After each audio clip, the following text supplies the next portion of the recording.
There was a fishing village, and it did many things like catching fish to feed the people, but the prime reason the fishing village was there was because the waters before it were beautiful, but they were dangerous as well. Outcroppings of rocks that could sink a boat in minutes.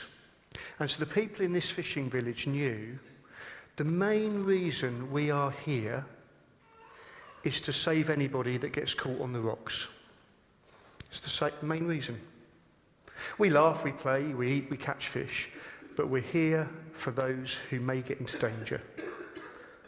And they would regularly go out and they would save people. And a lot of those people would end up staying in that fishing village because they said, we are so thankful for what you have done for us and how you have saved us that we want to be a part of what you're doing. And so the fishing village grew and grew and grew. And then some people said, wouldn't it be nice if we had a few restaurants? Just to kind of pass the time. And then a few of the older people said it would be quite nice, frankly, if we had a bowling green. We'd like a bowling green, and so they put a lot of work into flattening out an area, and then they had to make the bowls out of wood, and they got it all ready, and they got a bowling league together, which was really fun. And then they said, when it gets cold in the winter, it'd be nice if we had a cinema. So they built a cinema, really comfy seats, and lovely screen, good surround sound. And they said, look, we don't all need to be on watch for people that get in danger on the sea, do we? So why don't we just form a rota? And maybe those who are really keen about helping those who get stuck in the sea in their boats, they can go out and do it. But, we need to run the restaurants and we need to choose the films for the cinema. The bowling green's got a molehill issue at the moment and people are just off the charts annoyed about that. So can we just sort all these things out? And so they put a rota together. They didn't quite get enough people for the rota. So they said, well, we won't do it Sundays then. We'll have a day on for looking after and saving people, and we'll have a day off, and we'll have a day on and a day off. And they said, what about Sundays? And they said, well, we get the professional people to do it on Sundays, but, And then one day, a boat got caught in the rocks, and there were vulnerable children on board. And it sank. And those people died. What a shame, some said, as they bowled their bowls, as they ordered from their menus, as they watched the credits on the fabulous film that they had seen. What a shame.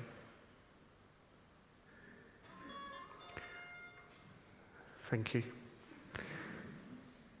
Today we're thinking about sharing our faith through words. We've looked at sharing our faith through prayer and through actions, and today it's words, otherwise known as evangelism, all three of those. One quote on evangelism goes something like this: evangelism is something done to people who don't like it being done to them by people who don't like doing it.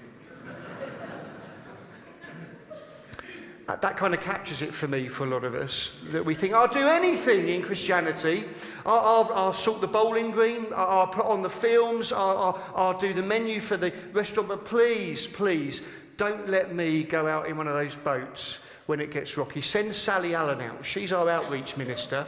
She can do the whole thing. She can do the sail, she can do the rudder. Just get her out there and let me be in the restaurant. Sharing through praying and through actions and through words. Today we're thinking about words, and our Bible passage is in Matthew chapter 13. It's one of Jesus' parables about the kingdom. That same day Jesus went out of the house and sat by the lake. Such large crowds gathered round him that he got into the boat and sat in it, while all the people stood on the shore. Then he told them many things in parables, saying, a farmer went out to sow his seed. As he was scattering the seed, some fell along the path, and the birds came and ate it up. Some fell on rocky places where it did not have much soil. It sprang up quickly because the soil was shallow. But when the sun came up, the plants were scorched and they withered because they had no root. Other seed fell among thorns, which grew up and choked the plants. Still other seed fell on good soil where it produced a crop, 160 or 30 times what was sown. Whoever has ears, let them hear. The farmer in this story is God. God goes out and he sows. And he sows in the entire field, not because he's lazy, but because in Jesus' day they didn't know where the rocks necessarily were. They didn't know where the weeds were going to spring up. So we just sow everywhere because we want to take a chance on every type of soil. And the seed in this story is Jesus. It's not the message about Jesus. It's not an alpha course or whatever it may be that you run in your church. The seed is actually Jesus, because Jesus describes the seed as the Word. And we know in John's Gospel that John describes Jesus as the eternal Word. Word in Greek means the most logical way to communicate. And so God said, the most logical way I can communicate to the people that I love is through my Son, who is exactly like me, coming and living the life that they can't live on earth and dying the death that they should die in their place. And so Jesus is sown in every type of soil. Every type of soil. When we are born, Jesus is sown in us. It's not that we're vacant of Jesus and then when we make a decision for him, he's there. Jesus is always there, and we decide what we do with that seed, Jesus, who is sown in us. Paul, in his writings, mentions over 50 times that we are in Jesus and Jesus is in us from the beginning. And we are the soil. So what do we do with that seed, Jesus, who is sown in us? Well, some of us are like the path. It's hard ground. Do you remember that bit of grass when you got off your bus to go to school and you weren't really allowed to run across it, but because you're always late, you ran diagonally across that grass. And so that bit of the grass, the lush green grass, became hard, brown, dead mud. Because everyone ran, quick, we're going to be late, we're going to get done by Mr. Smith. And you got in there. And that bit was trodden down so much that nothing grew in it. And some of us are like that, by what others have done to us or by choice. That we are so hard that although Jesus has been sown in us, we cannot receive him. And the bird comes along, which represents the devil, and eats it up and goes away. What I like here, even in this part of the parable, if you want to be playful, is that even here the bad guys don't win, because when a bird eats a piece of fruit, the seed comes out the other end, doesn't it, and lands on the ground, and it gets another chance. And so even if we're the hardest of paths, there is always a chance. And we see that like in our recovery group that Justin Larkham, can you wave, Justin, for those who don't know who you are, and many others here run, 250 people over have gone through that course who maybe their path, they were the path, they were hard, and yet the seed comes out and they get that other chance. And some of us are rocky. We've made an emotional response. Maybe we were at a youth camp and on Crying Thursday we decided we'd become a Christian because the girl we fancied became a Christian as well, and we thought it might edge our chances. Or maybe we were at a huge event and we got swept up in the moment, but when we got home in the cold light of day we thought, I'm not sure about this Jesus thing. And so the soil's shallow and it doesn't take root. Some people get all wobbly and they say, well, should we baptise people if they haven't had 14 years of baptismal classes so that we can be really sure that they know what they mean? Friends, it's not for us to decide. It's between God and that person. We can't make a decision as to whether that soil is rocky and shallow. Only they can. And can I say, soil can be shallow and rocky for years. And then someone turns around and says, well, I've not really believed it, but I come along because my husband wants me to, or because my wife wants me to, or because mum wanted me to. I know how to sing the songs. I know how to turn up the passage in the Bible. I know where to get coffee at the end of the service. I can play the game, but I've always not really believed. And some is sown amongst thorns, and the thorns constrict. How many of us, when we've gone through Granny's belongings, have found a Bible that had markings in the edges and passages underlined, and we never knew that she really had a faith at some stage? Because Grandad once had said, don't go to that church. Stay at home with me. Okay. Sometimes the thorns can be those that love us. That's hard, isn't it?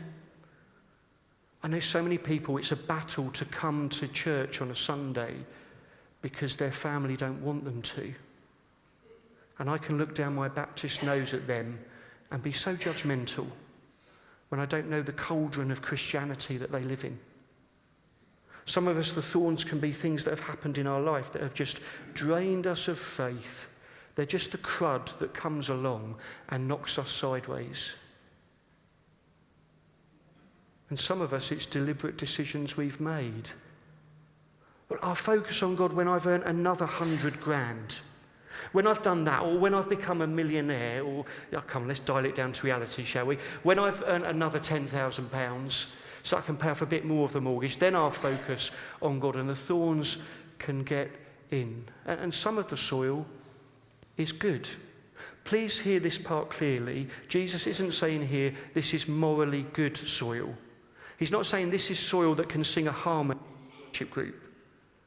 It just happens to be good soil. Because all that soil does is listen and accept.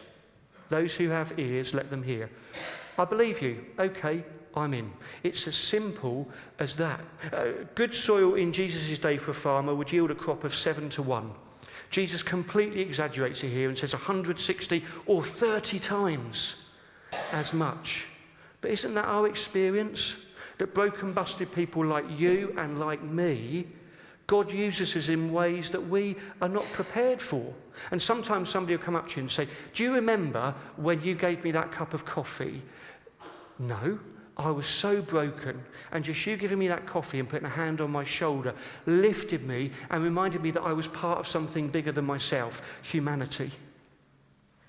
160, 30 times as much. He who has ears, let him hear, says Jesus. A couple of quotes here from a bishop called Bishop Dorr. He says, Jesus, looking at those who come to him, those he meets on the roads and those he converses with, sees not wasteland but soil in which the kingdom of God might take root. The seed takes root in 3 lots of the 4 soils. And even with the hard one, I think there's another chance. Robert Farrar Capone says, the insistent that the kingdom, is at work everywhere, always and for all, rather than in some places, at some times, and for some people, is an integral part of Jesus' teaching from start to finish. So the person you're thinking of, who is never going to become a Christian, who is never going to say yes to Jesus, Jesus is already sown in them. So I encourage you to pray that that seed will take root. To act in a way that won't get in the way of them saying yes to Jesus. I've got a friend, he's got 4 daughters. 4? 3 or 4? 3. He's got 3 daughters. And he used to come to baptismal services at my last church, and his daughters would sit either side of him. And when we'd say, if you'd like to become a Christian now, he said, Neil, I can never do it because they're just nudging me in the prayer the whole time. Come on, Dad, get up there. Get up there. But the seed is sown in him, and I pray that it will take root. No one is too far from God to not be enticed. I was walking home from church at my last church in Bessells Green in Sevenoaks. One evening, it was a June evening, I think, and it was really warm and hot and sunny. And as I walked down our road about 8 o'clock at night, there was a guy about my age, about my size, and he was by his front door going, he'd been jogging. And I looked at him and I said, you're an idiot. I'd never met him before. He went, what? I said, you're an idiot. He went, why am I an idiot? And I said, you're out here running in this heat, getting completely worn out. You should come and play football with me and my mates on a Monday night. I said, our church run football every Monday. Come along. It's a bit later. It's a bit cooler. I'm sure you'd enjoy it. There were about a quarter of us who were Christians and about 3/4 of us who are not yet Christians. And we had about 60 of us that were on the list, and we limited it to 40 every Monday. And I heard some of them talking about it one week. I said, what did you call it? They said, we call it God Squad. I said, I like that. That's the name, God Squad. And so it was God's squad. And this guy went, all right, I'll come along. And he came along and he played football and he was pretty decent. And he kept coming in each week. And then Joe and I got to be friends with him and his partner.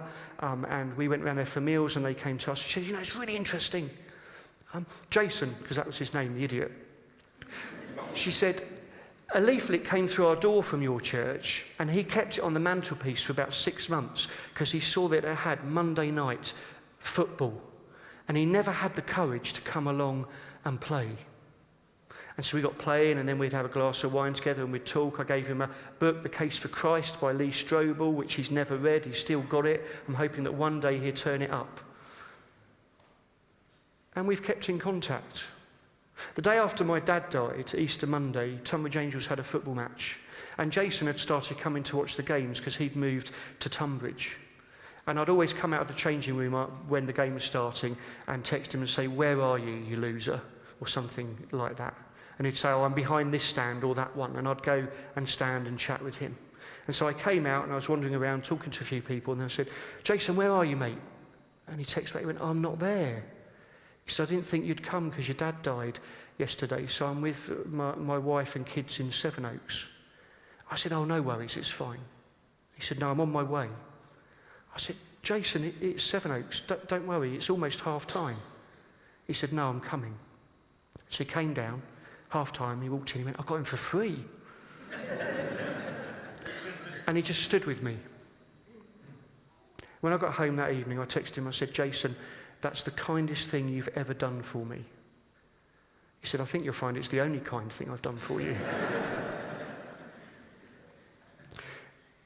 Sharing our faith through words, the most important thing in my humble opinion is relationship. Jason hasn't said yes to Jesus yet, but he knows I love him and I know he loves me, and I hope that one day he knows that Jesus loves him. Bishop Doyle said this about Jesus. Jesus does initiate some conversations about God, 8 by my count, but the vast majority of his conversations are started by someone else.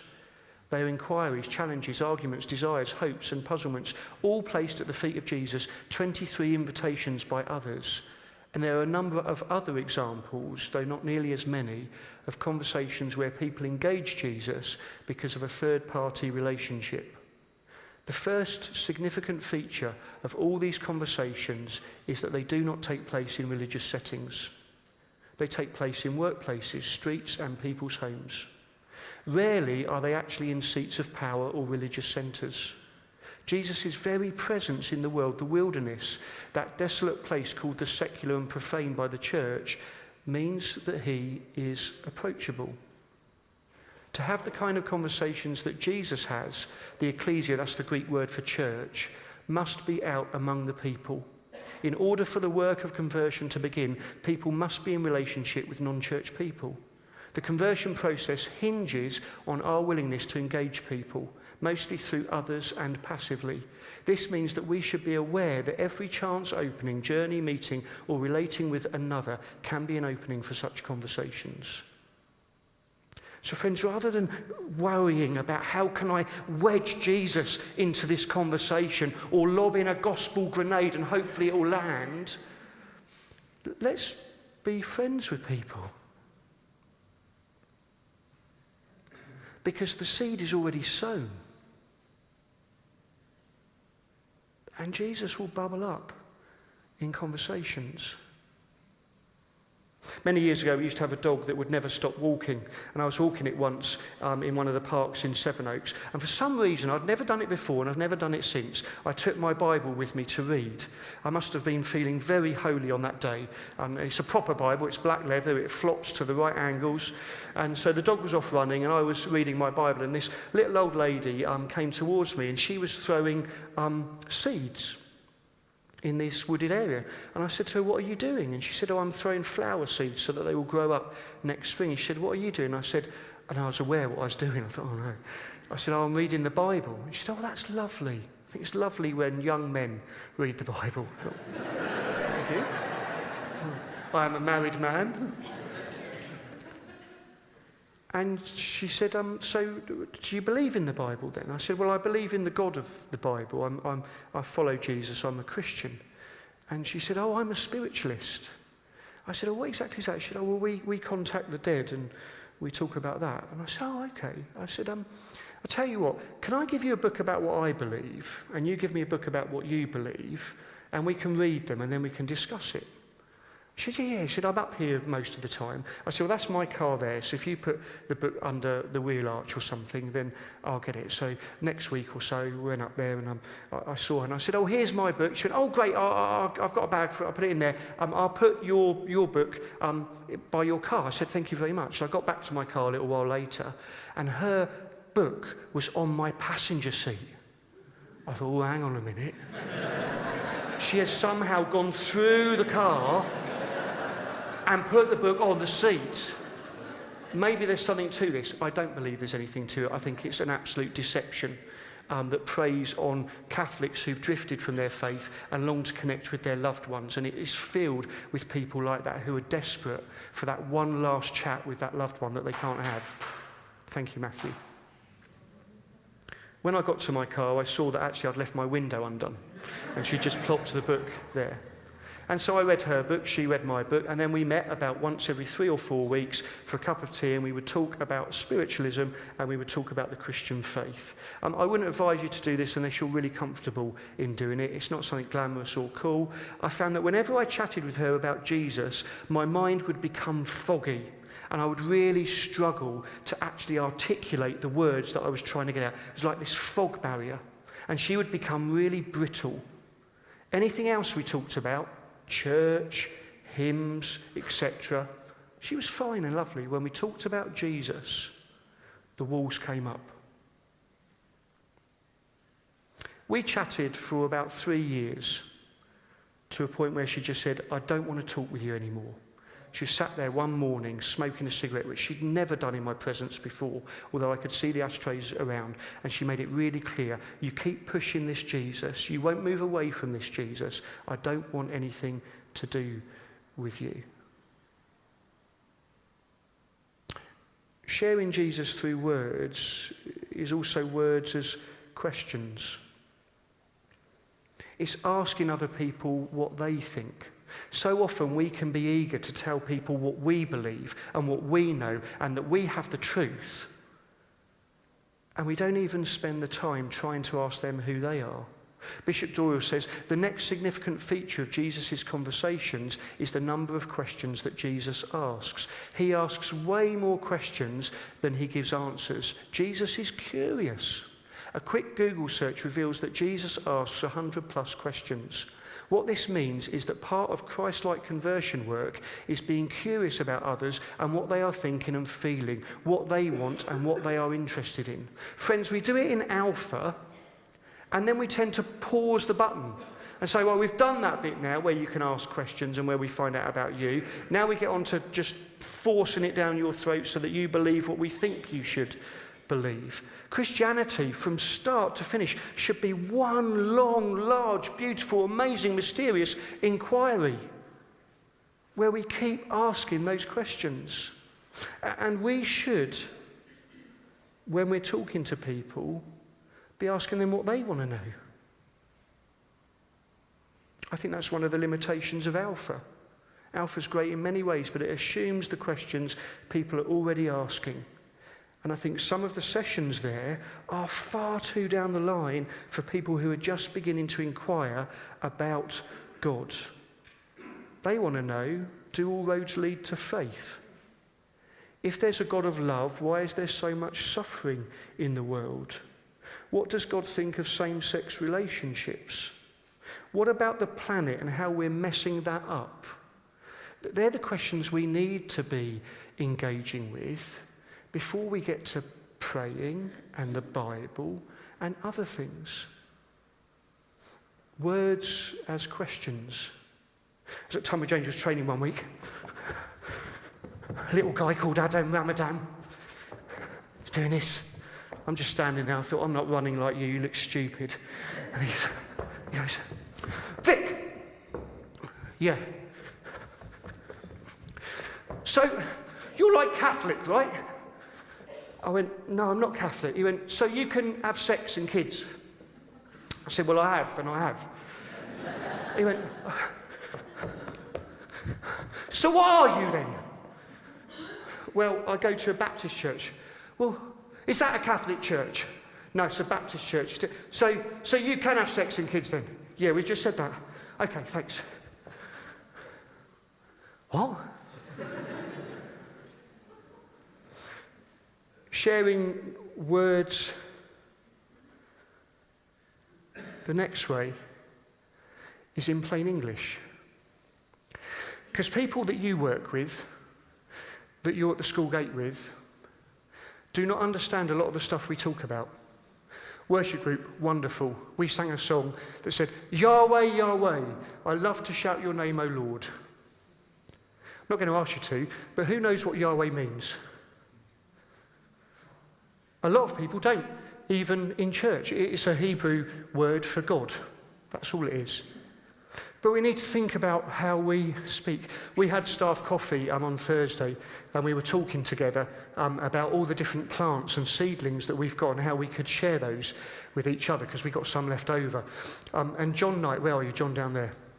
John's our pastoral minister, and he said, why don't we have a Sunday where we bring in all the little vegetables that we've grown, and then we could share them together. He said we could call it Seedy Sunday.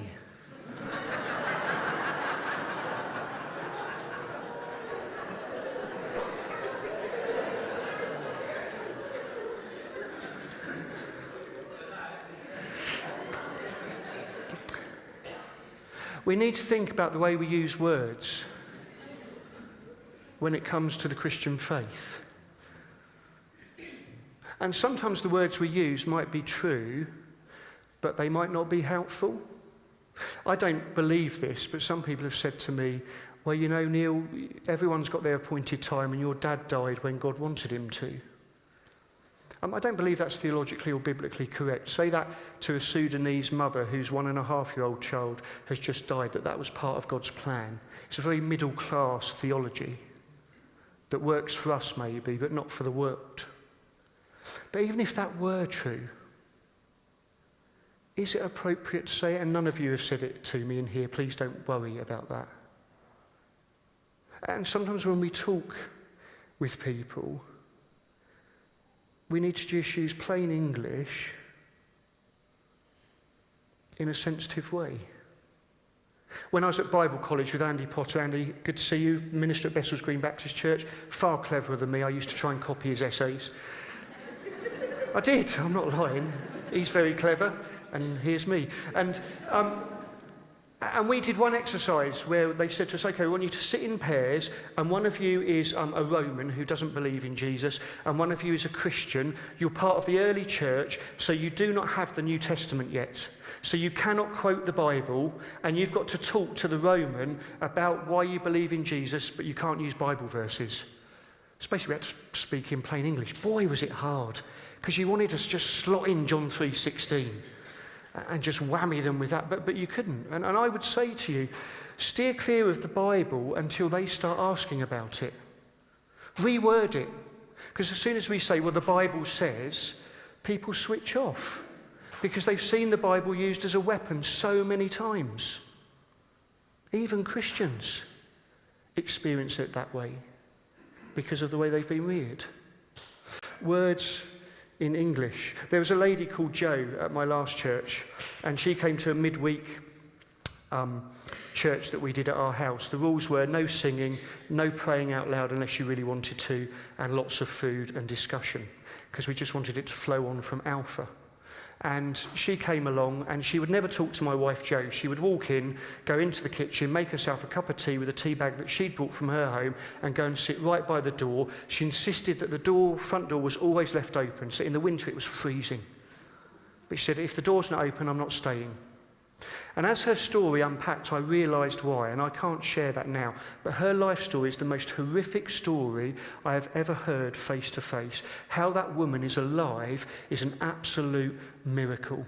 The abuse, physical, mental, spiritual abuse that she received over the years, as someone who had mental health issues, to be told that she'd got a demon. And so for years she said to me, but I can't be loved by God because I am dirty.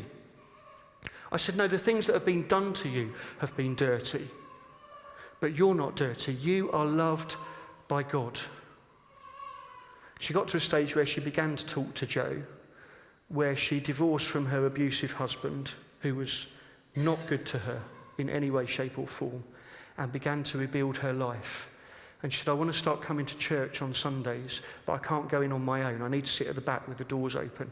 So I got a rota together of 3 people who would save her a seat and sit with her. There were about 73 seats, but she needed to know there was someone there.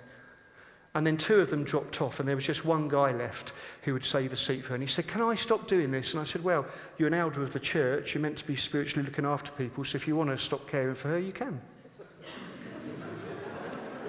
It's up to you. Be led by the Lord. He went, all right. And then I phoned him once. He went, hello, I can't talk. And he put the phone down. And I thought, he is either in a communion service or with a woman. And it was both. He'd taken this woman to a communion service. And a while later she said to me, Neil, if I open the door to God, he's just going to laugh at me. And I said, Joe, God won't laugh at you. He will welcome you in. And so she prayed. And she welcomed God into her life. And this woman who was abused ended up marrying that elder. And they are now fostering children together in their 60s. 30, 60, 100-fold. Sharing through words is words about God. When we've built that relationship, when we've listened to and asked questions of them, when we've been speaking in plain English, there comes that opportunity to talk about God. Friends, don't talk about religion. We know that all religions are naff, that are abused for war, that bring about abuse. Jesus didn't come to bring a new religion. That was never Jesus' intention. Jesus came to bring a movement that would see the kingdom of God come alive so that there was love and forgiveness and justice and inclusion and mystery. And that we could all get to God because God wants to come to us. Don't talk about religion, talk about God. I think the reason some of us step back from talking about God is because we're not that comfortable with the God that we've been told we should believe in. The God we believe in is a bit distant. The God we believe in always seems to be angry with us. The God we believe in seems to focus on our sin rather than our potential. And so why would I talk about a God who just seems to be slightly miffed with me? That's not the God I see in Scripture or on the lips of Jesus. Yes, God gets angry. But as C.S. Lewis said, to kind of quote him, God's anger is still more loving than the most loving feelings we ever have. God's anger is his frustration that things could be so much better. Let's talk about a God who doesn't like sin, but who absolutely adores us. Every single one of us. Sometimes on a Sunday evening, Joe and I get a kebab after the evening service, about 9:30. Same lady always brings it round. She comes to the door. She said to me last time, I really like bringing kebabs to you. And I thought, is it because of my very generous tip? Or that I come to the door in my pyjamas? I said, why do you like coming and giving us a kebab? She said, well, you're my last stop on the journey before I go home. Oh, thanks. I said, well, I love getting a kebab from you. I said, because I've had a long day working at church and I can just relax in my pyjamas and watch Australian MasterChef with my wife with a kebab. She said, oh, you work in a church? What do you do? I said, I'm a vicar. If you say minister, people don't get it. They think you're Boris Johnson and that doesn't usually end well. So I just go with vicar now because people get that. Might go with bishop, I don't know. I said, yeah, I'm a vicar. She said, I'm not good enough to be a Christian. I couldn't go to church. So it's interesting you say that, isn't it? Because being a follower of Jesus isn't about being really good. It's about knowing you're loved. Oh. So anyway, thanks for the kebabs. We'll chat again sometime. She went, yeah, thank you. Shut the door, ate my kebab. She went home. Because the seed is already in her. I asked one of the members of staff here, when I preach on this on Sunday, what would you want to hear? And her response was, I'd like it to be short. I think, from judging from her eyes. She went, I don't know. And then she sent me an email an hour later, and it said this on the next slide. Because I'm not articulate and can't think quickly, I struggle to share my faith through spoken words. It always sounds awkward and cringy when I speak it out loud. I prefer to share my faith through actions and reactions. When having conversations with non-Christian friends, I trust my instinct, God, to give me the appropriate words at the time, as I can't think quick enough to give a carefully considered response. I reckon that probably rings true with a lot of us in here. A lot of us who think, well, I'm not like Sally Allen, our Minister for Outreach, who converts dead hamsters on the roadside just for the fun of it. Be alive! Thank you. I'm quite shy about my faith, and actually I don't know a lot of the things that I think I should know and should believe, and my faith's a bit wobbly and it's a bit grey. But we can all share the odd word. This is my favourite cartoon about evangelism.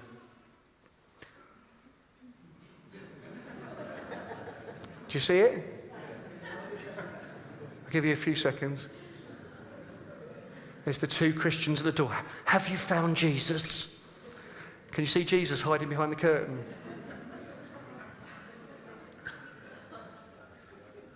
Friends, when it comes to sharing our faith through words, can I suggest we chill out a bit and we trust God?